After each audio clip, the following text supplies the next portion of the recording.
Amjad Taha is a political analyst, a strategist, and commentator. Among his books, The Deception of the Arab Spring. He has hundreds of thousands of followers on X, which I still call Twitter. He appears in major Western and Arabic media. He's in Washington today, here at FDD Studios, and FDD's small but well-appointed podcast studio. Also with us, not for the first time, is Ed Husain. He's a senior fellow at the Council on Foreign Relations. He focuses on U.S. foreign policy towards the Middle East generally, and specifically the intersection of Arab-Israeli relations after the Abraham Accords, the geopolitical interplay of Arab states, China-Muslim world dynamics, and Islamist terrorism. And also is a professor at the School of Foreign Service at Georgetown University, where he teaches classes on global security, Arab-Israeli peace, and the shared intellectual roots of the West and Islam. We're glad to welcome both. We're happy to welcome you too, here on Foreign Policy. Well, thank you both for coming in. Good to see you both. Great to see you, Cliff. Thank you for having us. Thank you. Amjad, I'm going to start with this. I think it's useful for people to know who you are before they know what you think. So give us a little bit about your background. Where you were born, where you were raised, where were you educated, what passports do you hold? Just a little bit about about who you are. What is this, FBI? Not exactly. UAE, and from UAE. You were born in the UAE. Yeah. Okay. And I studied in UK. Uh-huh. And mainly focusing on supporting peace and prosperity around the world and sharing the experience of my country, UAE, with the rest of the world. Okay, very good. And Ed, you talked about your background last time you were here, but it's for those who maybe missed that episode, they should go back and listen to it, or those whose memories are not as sharp as they used to be.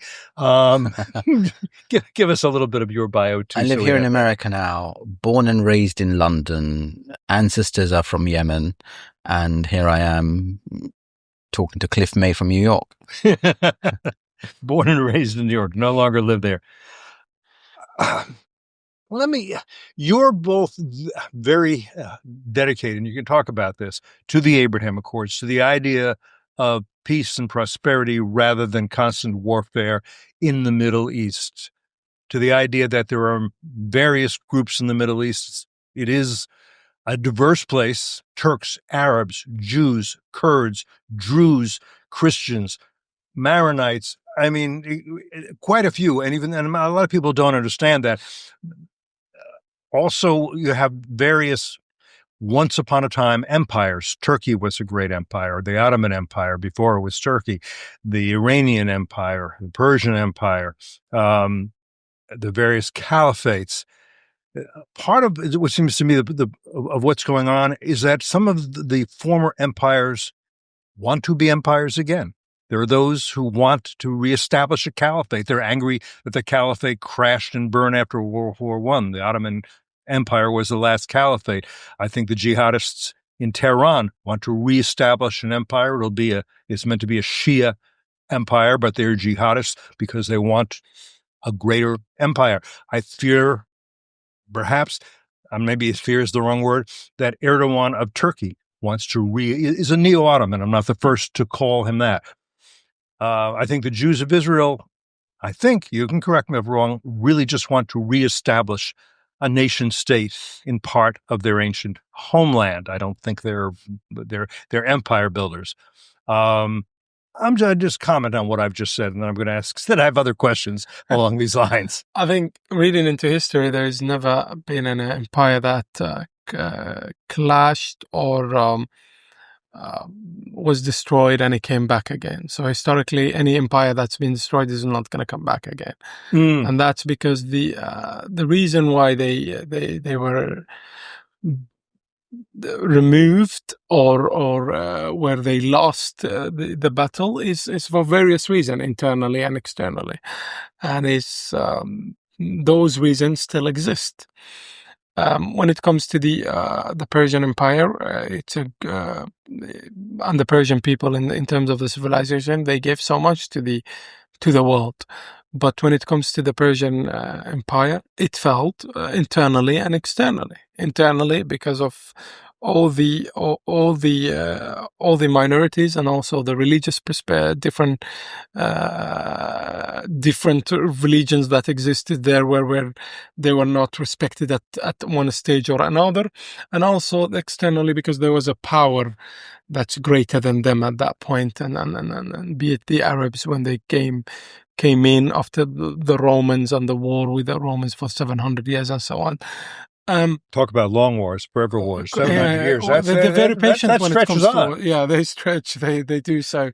So do not be optimistic, very optimistic. In fact, when it comes to the Persians and the Iranians, they never had a short war. Never. The shortest war they have ever had was with Iraq, 8 years. That's the shortest war they have ever had when it comes to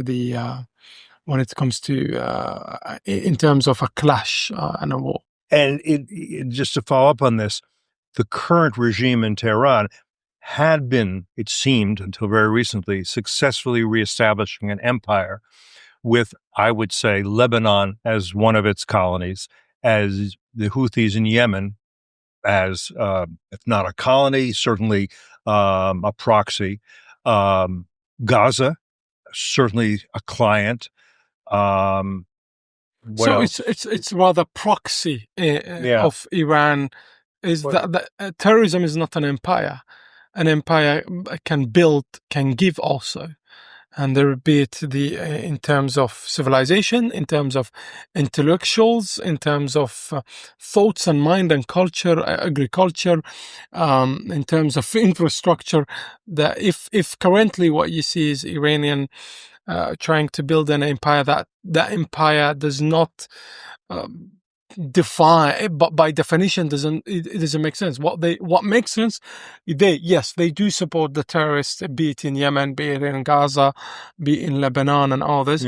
That's all. That sounds to me more like an agency fund or a bank account for and a bank account and a military base for the terrorists around the world. Maybe we need to look into, maybe the intellectuals can help us redefine that for the when it comes to Iran, but it's definitely not an empire, rather than an occupation and support of terrorism. The Persian Empire had the right word I think would be satraps and satrapies, right? Which is more like a kind of like a governor general in this other land to watch out for your interests, right? And it was harder in those days to govern over very great distances. The Ottomans had difficulty with that, say in Egypt, right? Or in Arabia, before it was Saudi Arabia. It was part of the Ottoman Empire, but it was hard for the Ottomans, and that's much closer, to control. I think, comment on that, Ed, and also something else that you and I just talked about, is that some former empires, Holland, Portugal, they get over it and they become nation states and they're satisfied with that more or less. Churchill certainly didn't want to give up the British Empire. I guess Britain is still an empire, sort of, but not really. The Queen is the Queen in Canada and Australia, but it's not, is that really empire? Yeah. On the subject of empire, Cliff, the Palestinian leadership should not only aim to stop recreating an empire, they ought to realize that they are people who have been abandoned multiple times by other empires in the past. And they now have to stop leaning towards whether it's Turkey or whether it's Qatar or whether it's others to kind of get quote unquote imperial support from others. The Ottomans, you mentioned the Ottomans not having influence on the hinterland, whether it's in Arabia or elsewhere. It's not just they didn't have the influence, it's also they didn't particularly care about Palestine. And you see that when Theodor Herzl and other journalists travel to Jerusalem and they see the neglect that Palestine and Jerusalem had suffered, throughout the 1880s, 1890s, 1910s, 1920s. The British similarly abandoned Palestine and Palestinians. The lesson learnt, therefore, is if there is a country next to you, Israel, and if there are other countries further south, i.e. the UAE, Saudi Arabia, Bahrain, that want to invest in you, and then there's an empire across the ocean called America, that's interested in maintaining better relations between Judea and some sort of Palestinian state, you want to work with those and not constantly keep saying no, no, no, no, no at every point. So I think that's the lesson of empire there, that stop attaching yourselves to previous historical projects. Look to nations such as the UAE that are giving you a futuristic project backed by American capital and work with those. But the last point I'd make on Muslim empires in the past and where we are today is that generally speaking, Muslim governments were small g governments. In other words, they did not have the totalitarian impulse of the Marxists and the Nazis to get involved in every element of our lives. So we have hundreds of examples in history that Muslim governments were retreating as much as possible from governing in all elements of our lives, And so I think the Ottomans were trying to continue in that tradition, and to the point that not just the Ottomans, but previous to the Ottomans, the Fatimids and others lost Palestine. Anyway, we can go down this route later on, but I think you get the gist of what I'm trying to say. I get the gist. It raises a question. It's a sensitive question, but you can handle it. If I am Mohammed Sinwar in the tunnels of Gaza right now, if I'm Ayatollah Khamenei in Iran right now, and I'm sitting down with you, I'm going to say that, you guys are not good Muslims. Because a good Muslim has to be fighting a jihad against the unbelievers. And you're not. You're taking lunch with the unbelievers. You're living among the unbelievers. You're friends with the unbelievers. So I'm going to say you guys, are not good Muslims. And by the way, I know Western scholars of Islam who would say, well, they're right. That's what Khamenei's right. Sinwar's right. I've read the Quran, I've read the Hadiths. Jihad against the unbelievers is what Islam demands of the faithful. Yeah. And so you guys, you're apostates or you're heretics or you're not serious Muslims. Right. How do you address that? Okay, who's going to go first? Because I think we're both going to feel equal amounts of anger and and disgust. But it's an important point for people to understand. Totally I want to hear what Why don't we let Amjad go first? When it comes to the struggle, we definitely have a lot of struggle against the Muslim Brotherhoods and the Islamists. So we do carry that thoughtful jihad through the mind and knowledge. So that's a struggle we actually are in. Do I understand? You're saying you're waging jihad against the Muslim Brotherhood, and that's in terms good. Of that's okay. In terms of the terminology that you use, then you translated it to struggle. So if it's a struggle, you're doing. That's exactly what you're doing. So you're actually doing the jihad right now, according to them, against them. That's by terminology definition. And in terms of religion-wise, and that the fact that we are not religious and the other is, in fact, we are religious, and we are people who pray five times per day, and in the same time we read the Quran. And because I read the Quran and because I read the Hadith is exactly why I'm sitting with you on the same table. And if you ever visit UAE, you'll find that Christians and Jews and Muslims and Hindus and atheists and others, agnostics. In fact, we have 136,000 agnostics that live in the country. Devout agnostics too. Yes, and sorry, that was a little joke on my part. And those, they all live side by side with 200 nations live right in a Muslim country called the United Arab Emirates, where you hear the adhan in Christmas time with a Christmas tree right in the middle of Yas Mall, and with Druze, Christians, and Ukrainian, Russian, and others doing the shoppings and enjoying this amazing civilization of the United Arab Emirates. We're a Muslim country. We set the example. If you go to Sheikh Zayed Mosque, for example, you as a Christian, as a Jew, and a person from a Jewish background, and an atheist, they all can visit the mosque. While we're praying, you can pass by, you can be there, you can, as long as you respect the values and the morals and the customs there. So we made that example, and we're more than happy for a person that kidnapped an 8 months old baby to call us, whatever names they call us, than us being defending them in the name of Islam. Well said. You know, you've said so much in that question. I know. As Amjad was responding, I was struggling to form a full response because it's so provocative on so many levels. Firstly, the word jihad comes from juhud, which is to exert an effort. And when the Prophet Muhammad returned from some of his battles, he said to his companions, you've returned from the small battle to the greater battle and the battle against yourself, your own ego. So if we're fighting jihad against anyone or anything, it's against our own lower selves, our appetite, our greed, our anger. Just this morning in the Quranic verses I was reading, كَاظِمِينَ الْغَيْظِ وَعَافِينَ النَّاسِ. In other words, that's the definition of a believer, someone who controls his anger and tries to forgive people. And in all of our lives, particularly me, I think I'm guilty of trying to exactly do that, control the rage and the anger that we succumb to in the modern world. So that's the first point. Second point is that Jewish people and Christians are not unbelievers. You are believers by the definition of my Quran and my Prophet that says, Ahl al-Kitab, these are to be people of the book. So we should not be killing you. We should be living side by side with you. The third point is the word for qital. The word for fighting is qital and not jihad, which is the misnomer that people like Sinwar and Khamenei that you identified use. The fourth point is that our references are not Sinwar and Khamenei, for they are Marxism-influenced individuals. And we can prove that. Sayyid Qutb comes here to America, goes back and writes a book called Social Justice in Islam, writes a book against Jewish people, not just Israel and the Zionist project, but about Jewish people, full stop. The fifth point is this, that we are not sitting here having lunch with you because it's somehow breaking the norms of Islam. The Prophet Muhammad famously in Medina sees a funeral go by. He stands up. His friends say to him, why are you standing up for a Jewish funeral? And then he responds by saying, is this not a human soul?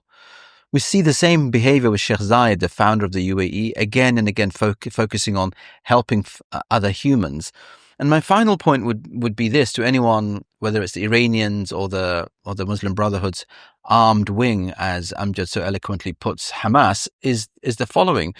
Why was it that the Prophet Muhammad, who trained men such as Umar, the second caliph of Islam, goes back to Jerusalem in the year 636, and the first thing he does is goes to the Temple Mount, which we now call Haram al-Sharif, and he cleans it, physically, personally cleans it. Says, this is the land of prophets. It's from here that revelation spread. And then what does he do? He invites Jewish families and rabbis to return to Jerusalem after 500 years of exile. So it's not that we're apostates, God forbid, far from it. We are reclaiming the original compassionate, kind, loving, open approach of the Prophet Muhammad and Islam through the centuries. There's a reason why we in the Muslim and Arab world did not have a Holocaust, did not go around measuring people's nose sizes, did not open up Auschwitz, did not have the Nazi Aryan supremacy attitude. The starting point of Islam is that Jewish people are Ahl al-Kitab, people of the book. And the entire Quranic narrative presupposes the Hebrew Bible, without which the Quranic stories don't make sense. Joseph, Jacob, Abraham, Noah. The Quran doesn't give us great amount of detail on any of this because the detail is there in the Hebrew Bible. You get the big picture and you get a sense of direction. So my response to you is that we are friends, we are cousins, we are brothers. We have the same father in Abraham, and we have a different Ishmael, and you have Isaac. So it's not that we're apostates. If anything, we're family. And that's one of the reasons why I love the UAE is because of the fact that there's a synagogue there, side by side with a mosque and side by side with a church, and the Abrahamic Family House, which is a precursor to the Abraham Accords. And I think that's the underlying point, that do not let Sinwar and Khamenei for us for a moment distract us. And I would not sit on the table with Khamenei and Sinwar to address your point if you were on the other side. And to within, I hate the phrase the Islamic world or the Muslim world because it's a very from Indonesia to Malaysia to it's a very diverse place. But to what extent are the views you're articulating resonating? Can you tell in various places, and some from Saudi Arabia to Indonesia to Indonesia and Malaysia are very different in terms of their versions of Islam too, which people don't know. Do you want to take that? We don't have the metrics, we don't have the numbers, but I'll give you a couple of anecdotes. Right, okay. 10 years ago, the Muslim Brotherhood was active in Mecca, Medina, Saudi Arabia. The UAE went ahead and not only banned the Muslim Brotherhood as the mothership of Al-Qaeda and Hamas, but it made the public argument as to why they are a fascistic movement. Saudi Arabia followed suit. Today, in Mecca and Medina, you don't see those people. You see the head of the Muslim World League, Sheikh Abdul Karim Al-Isa, going to Auschwitz. So I can give, and I'm sure Amjad will continue to elaborate, lots of other examples as to where the mood music was before October 7th towards greater peace and coexistence. One of the greatest examples for this is Abu Ubaidah, the spokesperson for Hamas. Uh-huh. And he has asked all the Arab world and the Muslim world within so far, I believe, 26 statements that he made. And on those 26 statements towards the Arab world, he asked the Arab world, Arab youth, to go and attack American affairs because United States of America supports Israel. Did you see an attack against the Americans? Did you see the Arab world protesting? Did you see the youth are going on the street attacking every American? No. The answer is, but also you saw some protests in Yemen under the Houthis, and you saw some in Iran, and you saw some in Iraq, for example. But you didn't see it in the rest of the Tunisia, Libya, in Egypt, and in other places. Why is that? That's because the youth and the young no longer believe in that ideology. You just not have, the media has not gave them a voice. If you go on the social media platforms, on the timeline, we had at one point or another, it says Palestine is not my issue. Palestine laysat qadiyati. And that's a hashtag that still exists. It doesn't mean that we don't stand with the Palestinian cause and the Palestinian struggle for rights and dignity. Is the fact that my priority right now, the primary things for the youth in the Middle East and the youth in the Muslim world is their education, how they tackle AI, innovation, agriculture, how to build a home, how to have a family, rather than how to go and be the sword of Hamas in kidnapping babies and women. That's no longer existing. But in the same time, because of the Muslim Brotherhood, which were not banned in the United States of America and the rest of the West, they are thriving in your campuses, in your universities. Muslim Brotherhoods are banned in my country, but they are allowed to be an activist in the streets of United States of America. And maybe, Britain, yes. maybe for us, those members of the Muslim Brotherhoods or those who ask for kidnapping babies, we put them in the hospitals or bring them to justice. You put them on the streets on your campus, or they become academics. And there is this very odd, at least at first glance, you kind of referenced this a moment ago, alliance between Marxists, between far leftists and Islamists. The guy who was years ago called Carlo the Jackal, who was a far left and ended up I think he's still in a prison in France, a few years ago converted to Islam because he said the jihadis are the revolutionaries we on the left have to follow. Mm. I'm not sure those wearing keffiyehs on campuses like Columbia know any of that history. I'm not sure what they know. I'm not sure they're really students, but that's sort of the influence we're talking about. To your point, just to the communist, the Marxist in Gaza, in the West Bank, they stand side by side with the jihadist Muslim Brotherhood and Hamas, right, in the West Bank and in Gaza and in the rest of the Middle East, and they work together on this. It's a combination that you would not be able to understand, but you will understand it if you know they have a common ground and common challenges, be it against the West or anti-Semitism. Right. They go under this umbrella, so it makes sense. They're the alliance between this red-green alliance, this watermelon alliance, is, I guess, you like that? You spun it. Is based on the idea. Well, it doesn't have to be watermelon. It can be tomato. It can be, I guess, I suppose so. It's based on the idea that you want a revolution, you want to bring down the West, and if you do that, well, how great if you can have 1 billion or so Muslims on your side along with the leftists. And of course, you had in World War II, I wouldn't, Grand Mufti Amin al-Husseini. People call him a Palestinian leader. He was a leader of Muslims or Arabs in Palestine, thanks to the British who gave him that position. But he was from a noble and very esteemed family there. And of course, he allied himself with Hitler, and he went to Germany and broadcast Nazi propaganda into the Arab and Muslim world in Arabic. Jeffrey Herf, a scholar who's been on this show, has written books about that, and the way in which that Nazi propaganda was a venom that was pushed into Muslim and Arab societies. Not saying, and I'm not somebody who's going to say, oh, there was always great, peace between Jews and Muslims or any of the minority groups. There weren't. There were pogroms in Hebron in 1929, and there was difficulties. There was a reason why the Jews, after the British abandoned Palestine, said we need to have our own nation. They didn't think they could live as a minority within that nation. I'm waiting for the question mark. This is my problem here in America. Yeah. The statements from Americans without the question mark, which is... Well, okay, question mark. Am I wrong? Partly. I'll tell you why. Go ahead. Because there's a lot of talk about Hajj Amin al-Husseini, but people forget the fact that at the height of the Holocaust, Albania, Turkey, the Turkish embassies, Moroccans, and other Muslims helped Jewish people.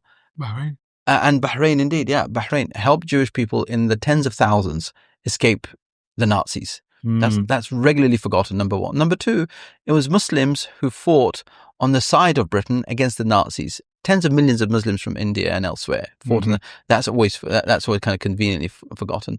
The third is that Chaim Weizmann was in correspondence with the Sharif of Mecca. And the Sharif of Mecca welcomed the Jewish people back to their ancestral homeland.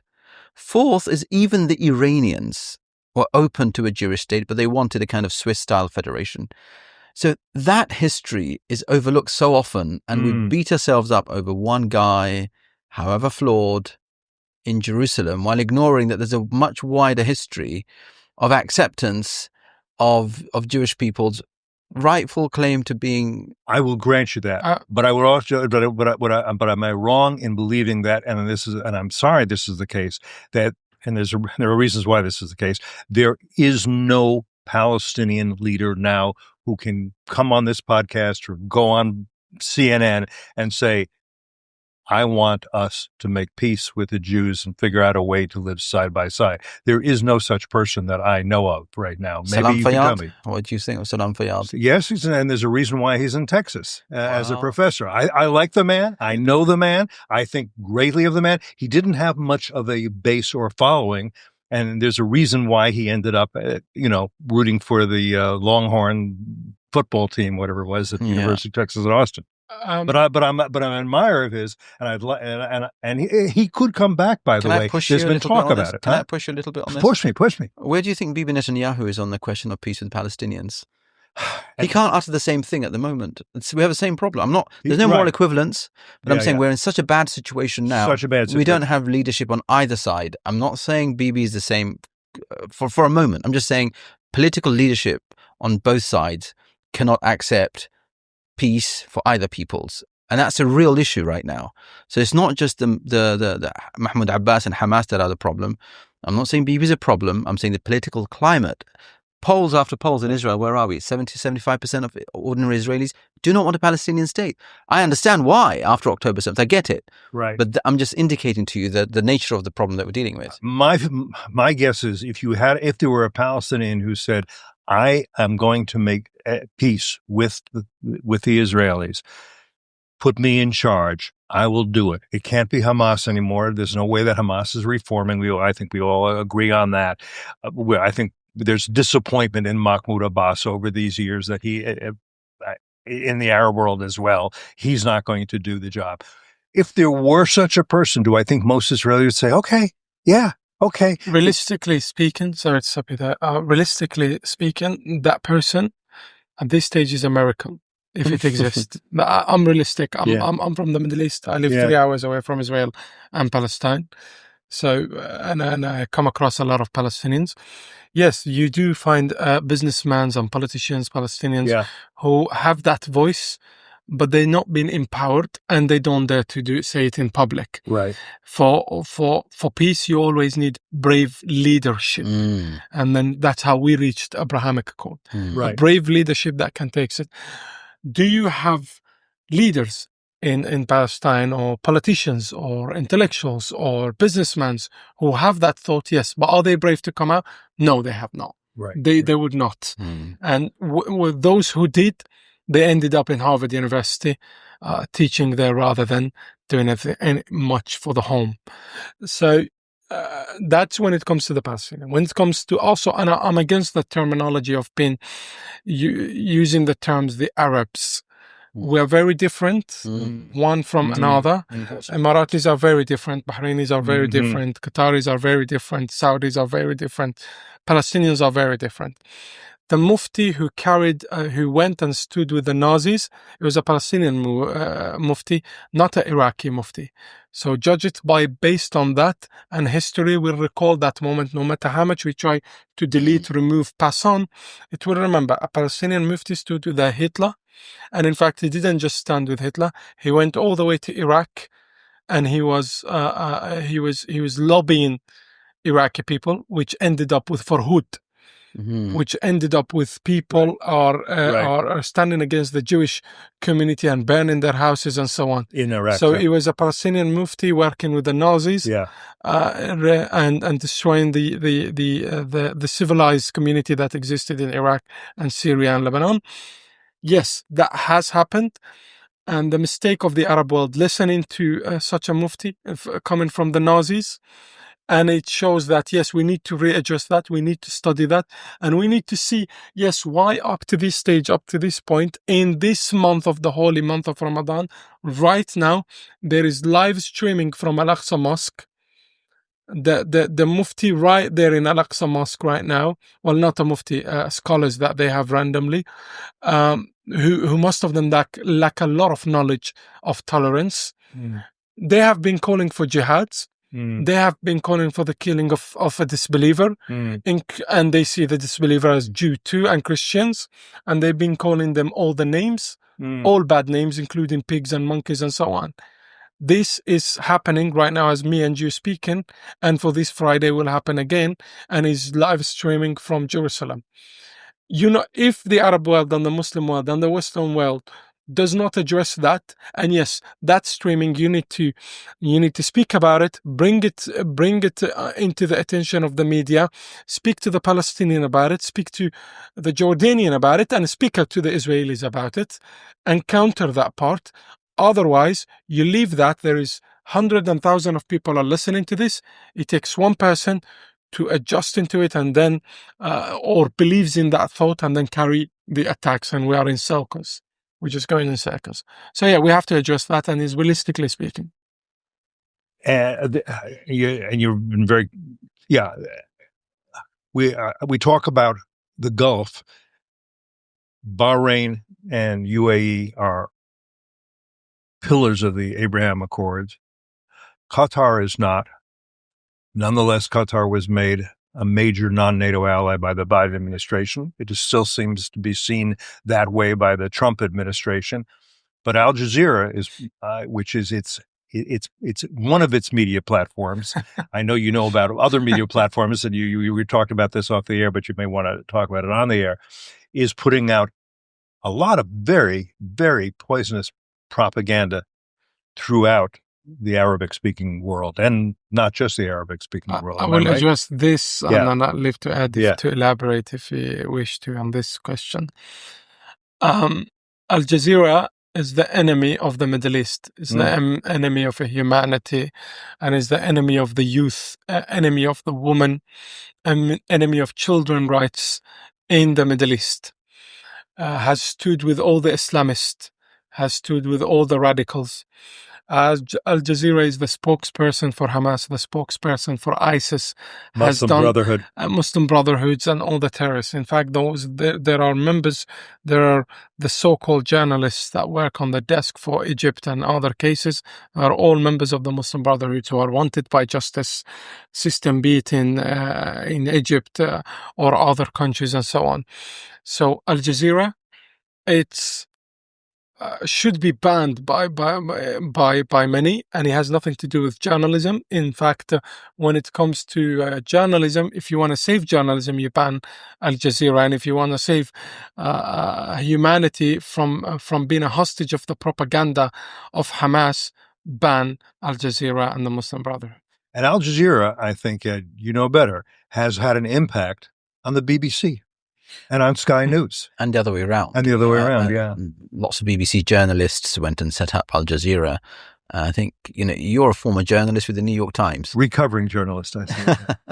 That's part of the problem with the profession, that it draws people who are idealistic, who are naive, who are Marxist influenced, and they go in to propagate that worldview rather than report the facts. And that's why we're seeing this current backlash against what's called the MSM, the mainstream media, or the legacy media. Sadly, because journalists haven't done their job of reporting the facts.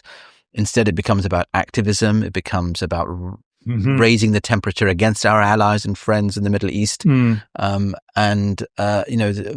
So journalists have a responsibility for why we have a President Trump in the White House that is selecting the journalists he wants to talk to and opposing others. So I think that's a much wider situation there, Cliff, with the lack of credibility, A, in journalism, and B, the kind of people going into journalism.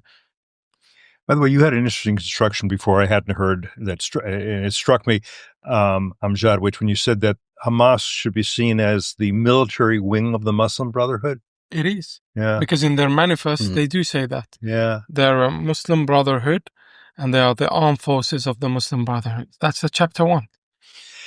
The invasion and pogrom of October 7th, 2023, Hamas had a number of goals. I mean, I think the hope was to wipe out Israel. But they got Hezbollah to attack from the north, and they got Iran to use missiles and drones simultaneously. But one thing they wanted to do for sure was to stop the growth of the Abraham Accords and stop progress between Israel and Saudi Arabia towards a peaceful and mutually productive relationship. A little bit of an optimistic note, is it possible that they not only failed, but it may go in the other direction? I'm thinking particularly, is it possible, for example, and I'm not sure it's possible, for Lebanon to come out of this no longer dominated by Hezbollah, which is a proxy of the Islamic Republic of Iran, and end up as an independent nation state, sovereign, not controlled by any foreign power, and then saying, you know what, we should be part of the Abraham Accords too, because we will benefit as a country from at least having peaceful relations with Israel. When it comes to the Abrahamic Accord, I think it set a very great example to, if anyone wants to help the Gazan or the Palestinian people, join the Abrahamic Accord. And the reason why I say that, because of the Abrahamic Accord and the diplomatic relation that exists with the State of Israel, we were able to help the Gazan people build a field hospital on the borders of Gaza, sent for over 40 tons of humanitarian aid, help the children who critically suffered from cancer, help them not to be Hamas human shield and rather being treated in the hospitals in Dubai and Abu Dhabi, and then send a lot of humanitarian aid to build homes and tents for the people who are suffering from this war, and that's the Gaza and the Palestinians, and on various fields also in the coming when it comes to education, hospital, and all this stuff. Point to make here: if you want to help the Gaza and the Palestinian people, join the Abrahamic Accord. When you say Lebanon, I don't think Lebanon leadership fit to lead, even the current one. They very corrupted. They sign something and they act something else. They signed to a ceasefire. They haven't signed for peace, and they will find a way to guarantee an access to Hezbollah, or Hezbollah will find a way to guarantee an access in the future. Hezbollah right now knows there is a huge attack against it, so it will calm down until the wave passes, and then they will come back. I think they're just rebuilding, and this corrupted, fully corrupted government of and the parliament, corruption that exists throughout the system, the political system in Lebanon is part of this, and they just part of the game of Hezbollah, regardless of how secular they sound when they speak. They are the ones who sits on the table with Hezbollah, and they just tell Hezbollah, change your notion, change whatever you see, let the wave passes, and then you can rebuild again. When it comes to Syria, I think Syria is through a lot of challenges when it comes to the Abrahamic Accord. They either join the Abrahamic Accord or peace treaty, but who is going to be there to shake the hand of former Al-Qaeda? I don't think, maybe a different leader, not this one. And a different leader in Syria. You're saying, Syria, yeah, of course, that, definitely. Ahmad Shara or Jolani. He's not somebody who can join the Abraham Accords because his ideology is still members of Neo Al-Qaeda.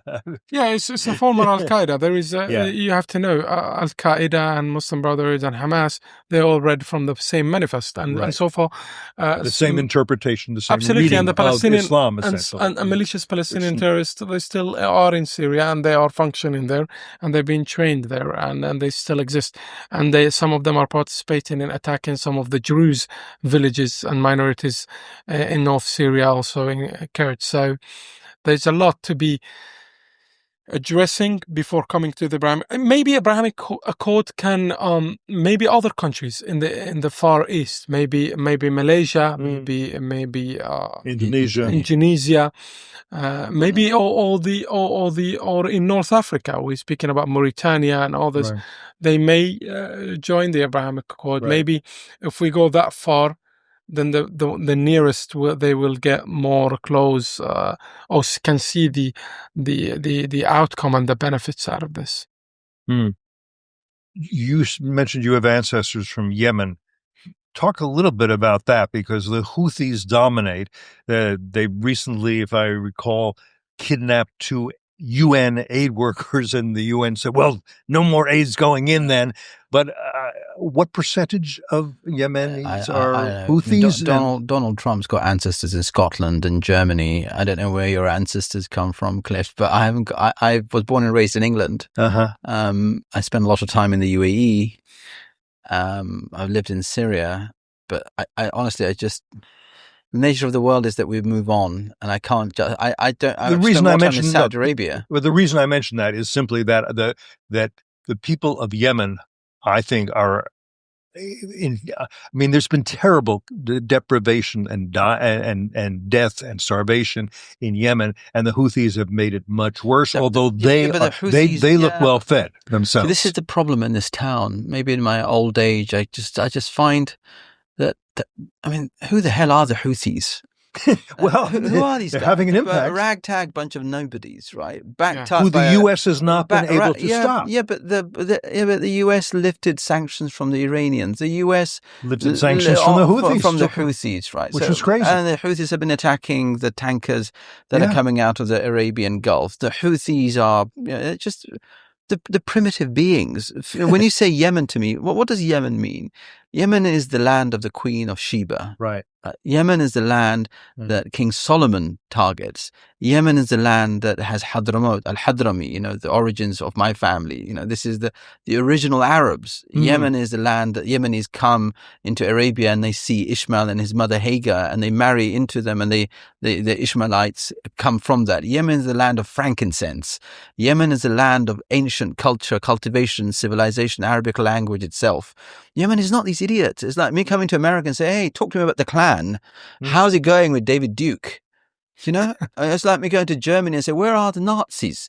Let's find Adolf Hitler's grandchildren or those remnants. And that's the real Germany. It's not. No, but I'm not having a go at you. There's no power in Yemen. I feel, but it's just, But they are the major power in Yemen right now. Okay. And they are, and what they're doing, by the way, is consequential, not least because of the damage they've done to international trade and made food more expensive to ship and all of that sort of stuff. But they're also showing that one of the most basic of international laws is freedom of the seas. They're saying it doesn't exist if we don't want it to exist. Who polices that? It's either the U.S. or nobody, I'm afraid. So how about asking America what's it doing to enforce the rule of law on 100% right. That's where the onus is. 100% right. No, on these pirates. Sorry, you see. No, that is. No. Also in Yemen, there is the South Yemen, In the Arab world, we call it Al-Junub al-Arabi, the Arabian South, or the South Arabia. And South Yemen, it was an independent country. Yes. Before they get united. Within few months after the Houthi attacks, with the support of the United Arab Emirates and the Arab Coalition, we made Houthis retreat from those cities, and they lost, and they countered ISIS. And ISIS lost, and they countered Al-Qaeda, and they eliminated every members of Al-Qaeda and Houthis in South Yemen. How much has the international community do for those South Yemen where Aden port exists? Nothing. If you support Aden ports, and if you support the Southern, you will give much more power to the Yemenis who are liberal, who are open-minded, who are into business, who are into tolerance, who are one of those countries that might actually be very open to join the Abrahamic Accord if ever becomes a country again. So there is a lot has been ignored by the international community by focusing only from the river to the sea and forgetting there is a lot of seas, there is a lot of rivers in the Middle East, and there is a lot of ports and a lot of people. And by the way, I just also need to say, if you want to defeat the Houthis, if the U.S. wants, it's a very simple way. Don't let them get any more missiles. Where are the missiles coming from? The Islamic Republic of Iran. All that what you would need to do is say to the Islamic Republic of Iran, there are factories where you're making missiles for the Houthis. Those factories will be bombed. They will be rubbled if you continue to do this. You decide what you want. Or maybe allow us to have the heavy, hard hand in tackling the Houthis. That could be too. There's a ship, at least one ship that is Iranian, that provides targeting information for the Houthis. Why is it not at the bottom of the Red Sea by now? The Saudis and the Emiratis, hand in glove, went after the Houthis. I recall. It didn't succeed, though. Who stopped them? I don't know. The U.S. stopped them? Yeah, that's what stopped them? They wanted to go on? We've reached 60% of the cities. Because I remember being in UAE and talking to the general who was fighting in Yemen at that point, and thought he was going to defeat the Houthis. I don't know why that didn't succeed. We reached all the way to Port Hodeidah, and then the United Nations and the United States of America said you should retreat from the Hodeidah port because of the humanitarian issues. And then when we retreated from Hodeidah port, Al-Houthis right now controlling Hodeidah port, attacking the Americans. Whose mistake is that? The Israelis hit that port, didn't they? But not enough. Recently. Recently. After the Houthis start attacking Israel. But this is the point. We went for that danger, and we call the international community help us in countering this, because these guys are not dangerous to the UAE. We are far away from them, but these guys are terrorists who are putting the exporting and importing of the world in danger. Let's do it together. We were left alone to do it. And then you start countering them, including Israel and US, only when they attack you. Wrong. These guys are dangerous, and they will grow. As much as Al-Jawlani right now, you say he says the right thing, well, you're wrong. He's a terrorist trying to use democracy to reach power, and then watch when he's in power. He will attack you. All right. Before we wrap, what questions didn't I ask you that I should have? What points do you want to make to anybody who's listening that I didn't give you a chance to make? What question you didn't ask? Many. Well, we only have so much time here. I think it's a great podcast. Great to be here with you all. And if there is anything that I can address here, I would say, if you want to look into the Middle East, look at successful nations and take advices from them, not from the so-called expertise run away from their country, living here because their ancestors or the families, they run away from the Islamists. However, when they are here right now as expertise or as advisors, they are the first one to defend those Islamists and the Muslim Brotherhood, Islamists be it in Iran or Islamists all the way in Gaza or Libya or Sudan and so on. Listen to the people of the Middle East, but listen to those who have a successful story. We have successful story. We have the synagogue next to a church, next to a mosque. We have 200 nations living side by side next to each other. We have 50,000 Americans decided to call UAE as their home, moving their children to 50,000? Yes, Really? decided their children to live in the United Arab Emirates, to enjoy not just the getting tanned, but enjoy our universities, our business, our intellectuals, our students, our AI, our aim, our purpose, our coexistence, and so on. There is a successful story. Maybe building on that when you're looking for a vision, a better vision in the Middle East and the Islamic world. Ed, final word. I echo those very sentiments, and I would just encourage your readers, Cliff, your readers, your viewers, viewers, whatever listeners, they are. Yeah. It's just to stop casting Arabs and the Middle East and the Muslim world writ large as the other. The great existential fight for us is against communist China. That's where we are, right? And in that, just as Arabs and Muslims helped defeat the Soviet Union, just as Arabs and Muslims helped defeat Nazism, we are the great allies of a common civilizational heritage. This is not about a Judeo-Christian civilization. Our friend Ubaid in London made the point last week at the Jordan Peterson conferences at ARC. You've got to elevate that to an Abrahamic civilization or a Greco-Abrahamic civilization. And I think therein lies a real strategy. And that's something we should think about. Maybe, we could have Ubaid on a future podcast with you. Yes. To ramp up that conversation, which is how do we build a common alliance against Iran and against China and against our enemies? Because we have a twofold attack, or maybe a threefold attack, one from the far left, one from the far right, one from the Islamist hard right, against civilization itself. And, your viewers, I would encourage them, and I'm sure you've thought about this over the years, Cliff, is to read Leo Strauss. When Leo Strauss asked the difficult questions as to how are we loyal sons and daughters of Abraham in this difficult moment, and you see the history of ideas takes us all the way back to the great Arab thinkers, Al-Kindi, Al-Farabi, Ibn Rushd, and others, who then married faith and freedom, married civilizations of the ancient Greeks and the ancient Arabs, gave us Maimonides, gave us St. Thomas Aquinas. That's where the debate is. And my fear is, and I'm sorry if I kind of came across agitated a couple of times, is that I love to agitate. We have an old friendship, therefore, we're so in the weeds that we're really missing out a huge opportunity. Israel is part of the Middle East. Jews belong there. Muslims belong in the West too. We are not outsiders, but Muslims must be Westerners. Be loyal to this land, love its liberties, defend its language and its traditions. Stop being a fifth columnist for Ikhwan and Marxist-style Hamas fascists. And one thing, if I can add to my point, and this is addressing the elephant in the room. Democracy, maybe it works for the United States of America, it works for various places, but stop just saying, democracy works for all and it should go for that country and we apply it. Because of democracy, Hamas reached into power. Yes. That's the democracy that you wanted.